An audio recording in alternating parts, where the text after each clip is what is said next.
Halo semuanya, selamat datang di video presentasi perjalanan proyek kewirausahaan kami. Kami dari kelompok Laba-Laba Sunda, dengan saya Muhammad Utbah, akan memandu kalian dalam perjalanan seru ini.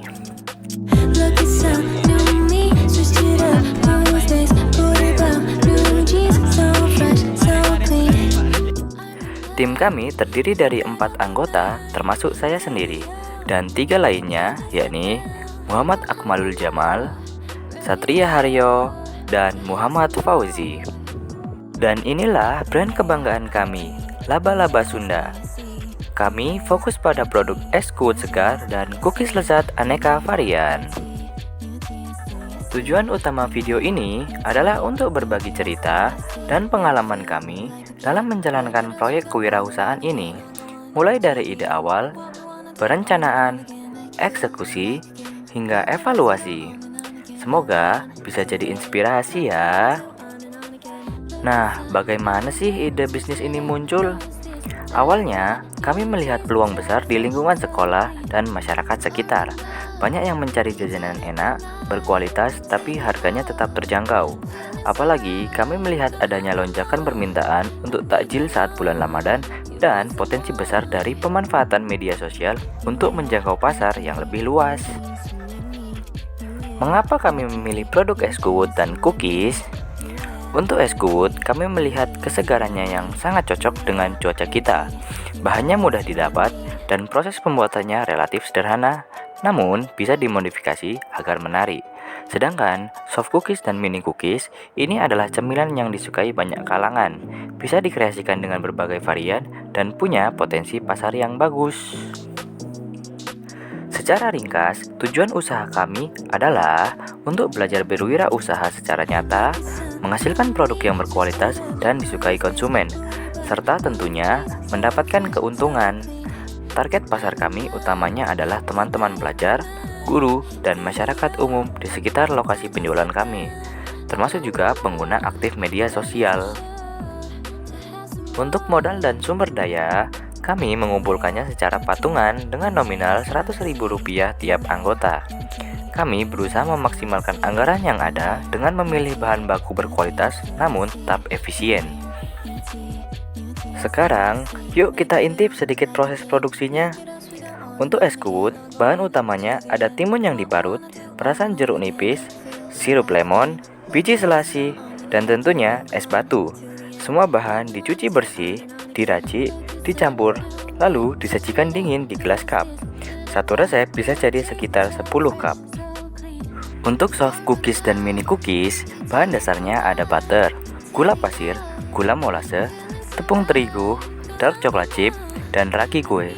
Semua bahan ditimbang, dicampur adonan basah dan keringnya, lalu ditambahkan choco chips. Adonan dibentuk, didinginkan sebentar, lalu dipanggang di oven.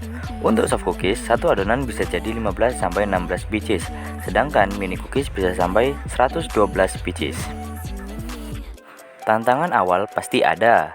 Salah satunya adalah anggaran promosi kami yang terbatas dan pangsa pasar yang awalnya masih terfokus di wilayah tertentu. Kami juga harus pintar-pintar bersaing dengan UKM yang sudah mapan. Sebelum benar-benar berjualan, kami melakukan produksi sampel dan uji pasar. Cookies kami bagikan ke guru, pelajar, dan beberapa ibu rumah tangga untuk mendapatkan masukan. Hasilnya, ada yang bilang cookies kami terlalu manis, bagian luarnya kurang renyah, dan ada usulan varian baru. Dan ini sangat berharga sekali. Untuk pemasaran, kami memaksimalkan media sosial. Kami aktif di WhatsApp untuk broadcast dan status, Instagram untuk feed, reels, dan story, serta TikTok dan YouTube Short untuk video pendek yang lagi tren. Kenapa? Karena platform ini jangkauannya luas, visual, dan banyak digunakan target pasar kami. Selain itu, kami juga memberikan diskon bundling seperti beli 2 soft cookies cuma Rp10.000 untuk mendorong pembelian. Kami melakukan penjualan dalam 6 sesi dengan metode yang bervariasi. Ada yang jualan cookies plus susu di sekolah, jualan es kuut di pinggir jalan, keliling menawarkan cookies, bahkan sampai jualan di alun-alun Gresik. Respon pasar cukup beragam. Ada yang langsung suka, ada yang memberikan masukan lagi. Dari masukan-masukan itu, kami melakukan perbaikan produk. Gula pada cookies kami kurangi, choco chips diganti dengan dark coklat, margarin diganti dengan butter untuk rasa yang lebih premium. Lalu bagaimana dengan hasilnya? Dari 6 sesi penjualan tersebut, total modal yang kami keluarkan sekitar Rp226.357 dan total pendapatan yang kami raih adalah Rp324.000. Jadi, kami berhasil mendapatkan keuntungan bersih sebesar Rp97.643. Tentu tidak semua sesi untung besar. Ada sesi kedua dan keempat, di mana kami sempat rugi tipis karena harga jual per unitnya belum optimal dibandingkan biaya produksi. Tapi ini jadi pelajaran penting tentang penetapan harga. Kendala terbesar yang kami hadapi selama keseluruhan proses adalah menyeimbangkan antara kualitas produk dengan harga jual yang tetap terjangkau, terutama dengan anggaran promosi yang terbatas. Selain itu, menjaga konsistensi rasa dan kualitas di setiap produksi juga jadi tantangan tersendiri.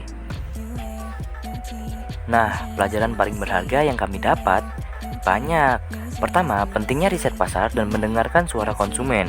Kedua, jangan takut gagal dan terus berinovasi. Ketiga, catat semua pemasukan dan pengeluaran dengan rapi. Keempat, kerja sama tim itu kunci. Dan kelima, promosi kreatif itu nggak harus mahal. Kesimpulannya, perjalanan wirausaha kami penuh dengan pembelajaran. Dari ide sederhana, kami belajar merencanakan, memproduksi, memasarkan, menghadapi tantangan, dan akhirnya merasakan manisnya hasil. Ini bukan hanya tentang mencari untung, tapi tentang bertumbuh dan mengembangkan kemampuan diri. Kami ingin mengucapkan terima kasih yang sebesar-besarnya kepada teman-teman yang sudah mendukung dan menjadi pelanggan setia kami. Kalian luar biasa. Sekian cerita perjalanan proyek kewirausahaan dari kelompok kami. Semoga video ini bermanfaat dan menginspirasi. Sampai jumpa di kesempatan berikutnya. Salam wirausaha.